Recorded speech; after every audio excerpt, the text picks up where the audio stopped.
നമ്മളൊരു ദിവസം തേനിയിൽ സ്റ്റേ ചെയ്തപ്പോൾ രാത്രി ഫുഡ് കഴിക്കാനായിട്ട് പോയ ഒരു തട്ടുകളിലെ കാഴ്ചയാണ് ഈ കാണുന്നത്. ഒരു വെറൈറ്റി ദോശ ആയിരുന്നു അവിടെ നമ്മൾ ട്രൈ ചെയ്തത്. സംഭവം ഇഡ്ഡലി അങ്ങനെ വേറെ ഒരുപാട് ഐറ്റംസ് ഒക്കെ ഉണ്ടായിരുന്നു. അപ്പോൾ ഉണ്ടാക്കുന്ന ചേച്ചിയാണ് പറഞ്ഞത് വേറൊരു വെറൈറ്റി ദോശ ഒന്ന് റെഡിയാക്കി തരാം, അതൊന്ന് കഴിച്ചു നോക്കാൻ പറഞ്ഞു. അങ്ങനെ നമ്മൾ എന്തായാലും ഒരെണ്ണം ഓർഡർ ചെയ്ത് കഴിക്കാമെന്ന് വെച്ച് അങ്ങനെ നമുക്ക് വേണ്ടി ഒരു ദോശ ഉണ്ടായി തന്നു. സംഭവം കഴിച്ചപ്പോൾ അടിപൊളി ടേസ്റ്റ് ആയിരുന്നു. ശരിക്കും ഈ തട്ടുകടയിലെന്നൊക്കെ പറഞ്ഞു കഴിഞ്ഞാൽ നല്ല ഫ്രഷ് ആഹാരം കിട്ടുന്ന കടകളാണ്. പറയാം നമ്മളെ കൺമുമ്പ് വെച്ച് തന്നെയാണ് അവരെല്ലാം ഉണ്ടാക്കി തരുന്നത്. ഓരോ ദിവസവും അന്നുള്ള ആഹാരങ്ങൾ തീർന്ന ശേഷം അവർ പോകുന്നത്, വേറെ ഫ്രിഡ്ജിൽ സൂക്ഷിക്കുക അങ്ങനെ ഒന്നും ചെയ്യത്തില്ല. അപ്പോൾ എന്തായാലും നമ്മൾ ആദ്യം ഒരു ദോശ വാങ്ങി കഴിച്ച് സംഭവം നമുക്ക് എല്ലാവർക്കും അത് ഭയങ്കരമായിട്ട് ഇഷ്ടപ്പെട്ടു. അങ്ങനെ നമ്മൾ വീണ്ടും ആ ദോശ തന്നെ ഓർഡർ ചെയ്തു. അങ്ങനെ അവിടെ നിന്ന് നമ്മളിങ്ങനെ ഈ ചൂടോടെ ഇങ്ങനെ ഉണ്ടായിത്തരുന്ന ഒരുപാട് ഐറ്റംസ് അവിടെ നിന്ന് കഴിച്ചായിരുന്നു. നമ്മളിങ്ങനെ ഈ ഒരുപാട് സ്ഥലങ്ങളിൽ പോകുമ്പോൾ ഇതുപോലെ തട്ടുകടയിലേക്ക് കയറി ഫുഡ് കഴിക്കാറുണ്ട്. പക്ഷേ ഒരു കാര്യത്തിലേക്ക് പറഞ്ഞാൽ അവിടുത്തെ ഈ വെള്ളത്തിൻ്റെ ക്വാളിറ്റി, അതായത് കുടിക്കാനൊക്കെ വെച്ചേക്കുന്ന വെള്ളം എന്ന് പറയുന്നത് ചിലപ്പോൾ അത്ര നല്ല ക്വാളിറ്റി വെള്ളമായിരിക്കത്തില്ല. അപ്പോൾ അതുകൊണ്ട് നമ്മൾ അങ്ങനെ അവിടെ നിന്ന് വെള്ളം കുടിക്കാൻ നിൽക്കാറില്ല, ബാക്കി ഫുഡും കാര്യങ്ങളും കഴിക്കാറുണ്ട്.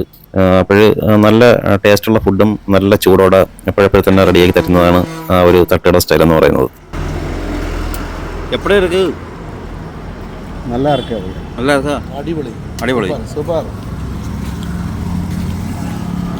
இது தேனி பக்கம், ஞாவட்ட பக்கம்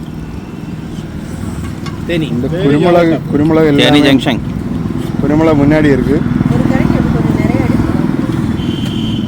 ஓம்லெட் தோசை. ஓம்லெட் தோசை இல்ல, இது தோசை ഓംലെറ്റ് ചട്നി മിക്സ്. സംഭവം അടിപൊളി ആയതുകൊണ്ട് തന്നെ നമ്മൾ വീണ്ടും ആ ദോശ തന്നെ ഓർഡർ ചെയ്തായിരുന്നു. അപ്പോൾ അതിലാദ്യം ചെയ്യുന്നത് വെച്ച് കഴിഞ്ഞാൽ ദോശകളിലേക്ക് മാവൊഴിച്ച് നല്ല നൈസായിട്ട് അങ്ങ് പരത്തുക ചെയ്യുന്നത്. നമ്മളിവിടെ ഈ മസാല ദോശയെ പരത്തുള്ളൂ, അതുപോലെ നല്ല നൈസായിട്ട് പരത്തും. അത് കഴിഞ്ഞിട്ട് അതിലേക്ക് 2 മുട്ട ഉടച്ചൊഴിക്കുക ചെയ്യുന്നത്. മുട്ട ഉടച്ചൊഴിച്ചിട്ട് പിന്നെ അടുത്ത സ്റ്റെപ്പ് എന്ന് പറയുന്നത് അവരുടെ തന്നെ ഒരു ചട്നി അതിലേക്ക് ഒഴിക്കുകയാണ്, ഒരു ചുവപ്പ് മുളക് ചട്നി. അതും നല്ല ടേസ്റ്റായിരുന്നു. അപ്പോൾ ആ ഒരു ചട്നിയും കൂടെ ഇതിലൊഴിച്ചിട്ട് ആ മുട്ടയും ചട്നിയും എല്ലാം കൂടെ നല്ലതുപോലെ അങ്ങ് മിക്സ് ചെയ്തിട്ട് ആ ദോശയുടെ മുകളിലേക്ക് ഫുള്ളായിട്ട് അങ്ങ് സ്പ്രെഡ് ചെയ്യുക ചെയ്യുന്നത്.